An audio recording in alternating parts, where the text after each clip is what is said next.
So, in 1999, the Wachowski sisters, or the brothers as they were once called, created a film that, to this day, still has a controversial debate going around about it. That's right, today I shall be milking the already dried up titty that is The Matrix.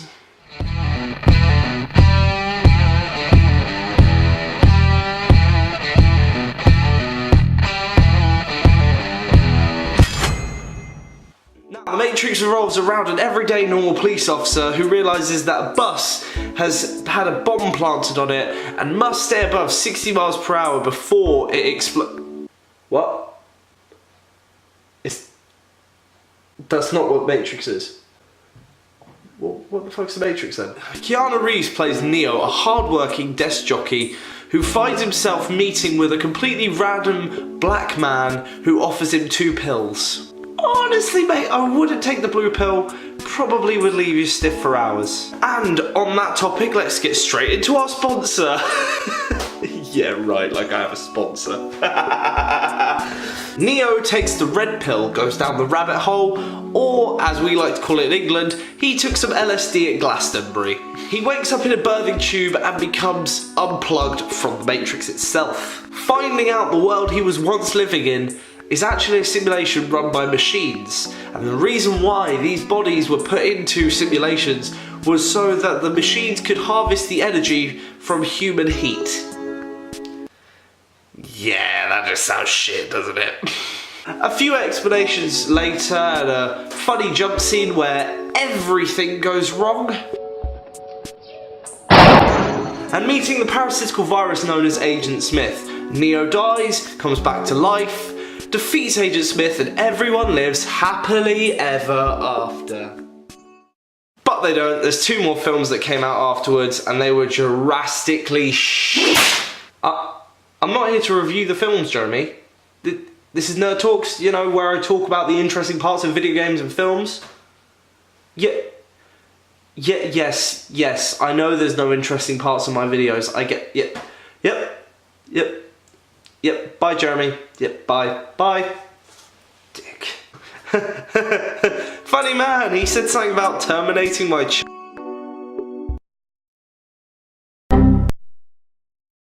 So today I want to discuss the idea that The Matrix might not only just be a film about sci-fi and bad acting, but also a prediction on what our world might just be like.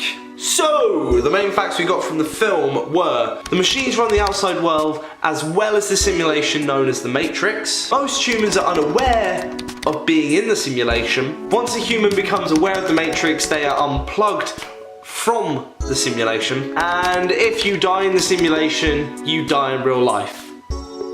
Well, shit. Okay, so the first point I want to pick up on there is the fact that most humans don't know that they are living within the simulation. So, the world as we know it has 3 stages for us as we live. We are born, we live, we die. Or unless you're like me, in which case, you never actually live at all. Now, if we're not aware that we are living in the simulation, that can mean one of 2 things. 1, I could just be talking absolute nonsense, or 2, you could be watching some pixels on a screen right now, but what you don't know is you're actually looking at pixels on a screen of a screen that is made of pixels, whilst holding the screen made of pixels with hands that are made of pixels, while someone watches you through a screen that's made of pixels. There's a lot of pixels in that sentence, and I'm not too comfortable with that. Just imagine you wake up and realise your whole life has been a lie or just not worth living. I mean, really? That just sounds like when I left school, to be honest. That was... As the point says, most humans don't know they live in a simulation. Keyword there, most. For the small population that do, what are they? Are they machines? Are they AI? Are they NPCs? Are they lizards?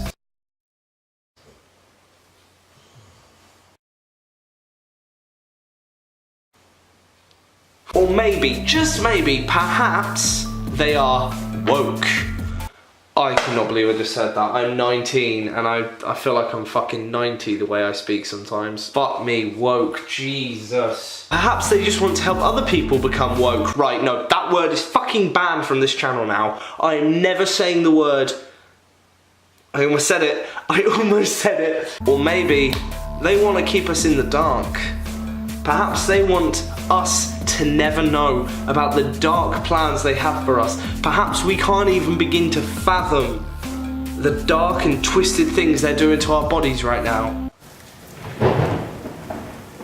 Nah. The second reason to me is probably the most interesting, in the sense that who is running this simulation if it exists? Recently, well, I say recently, probably 2015, 2014, 2013, probably a few decades back really. I don't do much research because I really don't give a fuck about my content. Oh god, neither do you guys. However, recently there was a study conducted by Nick Bostrom. The link for the full PDF is down below. It's a really interesting read. Go give it a look. But watch till the end of this video first, because I'm gonna blow your mind. Not really. Not really, I just want to keep you guys here. Within the argument of the idea of the simulation theory, the idea states that at some point within our lifespans, we will be able to create a supercomputer that is so powerful, we'll be able to create a simulation of our ancestors. To be honest, it just sounds like Assassin's Creed. Just sounds a bit shittier. But saying that, how do we know that we aren't already at that stage? How do we know we're not in the simulation? How do we know that we aren't pixels? For example, for all I know, I could be doing that. I might not feel anything. I might feel anything, but I might not be telling you because I could be a lizard. Oh, the acting's so shit. So right now, we could be living inside a simulation, talking about a simulation, whilst trying to create a simulation. I don't know what the fuck that was, don't even ask. Because the chances of us being in a simulation is much higher than you think. Now, the man of the hour, Elon Musk, if you don't know, owner of SpaceX, came out recently and said that he believes there is 1,000,000,000 to 1 chance that we live in a base reality. Saying that could just be the weed or possibly the magic mushrooms. Basically, what a base reality is referenced to is the sense that we are not in a simulation. We could be the first to create a simulation, which means we are the base reality. There's no layers of simulation on top of. And basically 1,000,000,000 to 1 is a really bad gambling bet that you do not want to be on the wrong side of, because if you are, you're not going to enjoy the odds. Basically, to put it in simple terms, we're probably not the first ones to create simulated life if we get to that stage. Now, what that also means is that the likelihood of us not being in a simulation is incredibly slim. Now, does that mean we're in danger? No? Maybe? I don't know. I don't know. For all we know, we could be in a simulation just because someone thought it'd be fucking jokes to just toss somebody into the deep end and say fuck you. Who knows? Now, the next reason will almost definitely either strike fear into everyone's hearts or an overwhelming sense of relief, I guess. Now, the idea in the Matrix is that if you die in the Matrix, you die in the real world. I don't think that's going to be applied to the real life if the simulation is the case. Maybe, I don't know, stop asking me questions. However, just say you come to the end of your life, you die, you might wake up from the simulation and start your life over again. It's a bit like those really realistic dreams. You know, like the one where Jimmy Carr smiles and comes over to you and penetrates. You guys haven't had that either? No, me neither.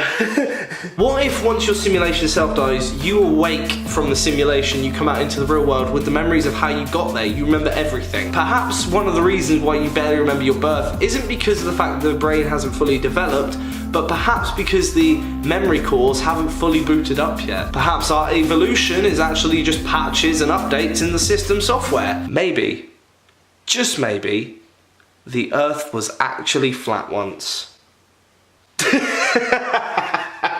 Yeah, right, like the Earth was fucking flat. But who knows?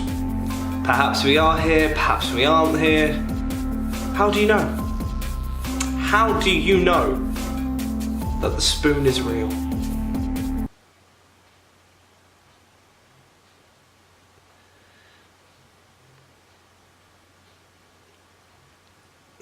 No, not bending.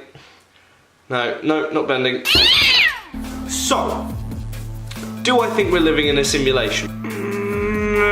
It's possible, I suppose. I mean, it's very likely. Part of me thinks that it's very likely. As I am a hardcore atheist, I don't believe there is a higher malevolent power, and I guess that miracles would make more sense if that was the case, or miracles would make more sense if that was the case, in the sense that it was a glitch in the system. I guess that's one way to put it. But what do you guys think? Do you think you could be pixels in a simulation right now whilst when you're getting down with the date with your girlfriend, someone's watching over you at all times with binoculars from the tree that's just outside your window? Have I just ruined your evening or possibly your life? Or could you really not give a shit? Anyway guys, I hope you enjoyed that video. If you did, please like, subscribe if you think I'm worthy. If you didn't, don't worry. Call me a twat down in the comments. Don't care, I'm a big boy, I can deal with it. Let me know what you guys think of this whole theory. Do you think it's a load of bobbycocks? Bobbycocks. I'm going with it now. I might as well sell it on shirts. Retail price of 30 quid. Yeah. Anyway guys, I hope you enjoyed this video. I'll catch you guys on the next target. And as always, goodbye.